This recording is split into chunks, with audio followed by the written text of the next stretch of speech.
Good morning. Welcome back to Open Med School. I am Dr. Andrews.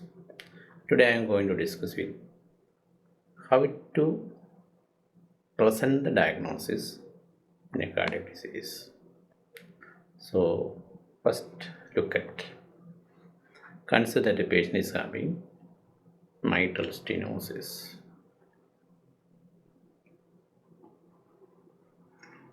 So first thing we are telling is the anatomical diagnosis.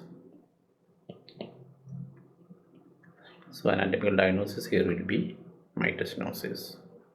Next we'll be looking at the etiological diagnosis. Invariably, almost all cases of mitral stenosis are rheumatic. So it is acquired rheumatic in origin. Very rarely only congenital comes. Next we'll be looking at the altered physiology. So mainly we are looking at the evidence of pulmonary arterial hypertension, and second is what's the rhythm. Can be sinus rhythm, tachycardia, atrial fibrillation, depending upon that. If there is atrial fibrillation, look for evidence of embolization. Then look for evidence of heart failure, right heart failure, left heart failure, or biventricular failure. Then look for evidence of infective endocarditis, especially in congenital heart disease and valvular heart disease. You have to look for. Then rheumatic reactivation. In appropriate cases, look for rheumatic reactivation. So how will you finally present? So this patient is having mitral stenosis, mild, moderate or severe, acquired rheumatic in origin. Patient has got features of pulmonary hypertension, in sinus rhythm or in atrial fibrillation.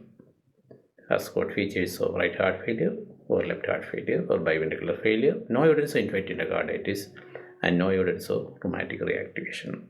This is how you write down the diagnosis of a acquired heart disease.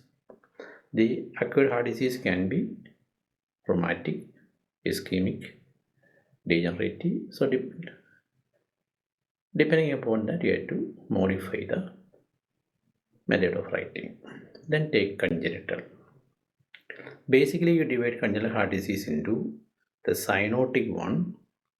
So to say it is cyanotic bar acyanotic. That is the first thing. Next, you have to say whether it is a shunt lesion or an obstruction. Then, just like in acquired heart disease, you have to say whether the patient has got pulmonary arterial hypertension, whether the patient has got features of heart failure, whether there is any evidence of infective endocarditis. So let us take a case of atrial septal defect. So how will you write down the diagnosis? So the anatomy is atrial septal defect. Etiology, it is congenital acyanotic heart disease.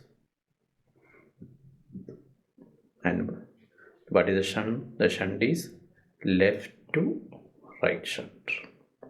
If the shunt has reverse, you have to say there is a Eisenmenger syndrome or reversal shunt is there. Pulmonary hypertension, no evidence of heart failure, no evidence of infective endocarditis. If the disease is part of a syndrome, for example, the Holt-Oram syndrome, you mentioned that the patient has got other features. So in this session, we have discussed about how to write the final diagnosis in an acquired disease and a congenital heart disease. This has to be appropriately modified depending upon other etiological diagnosis. Stay tuned. Thank you.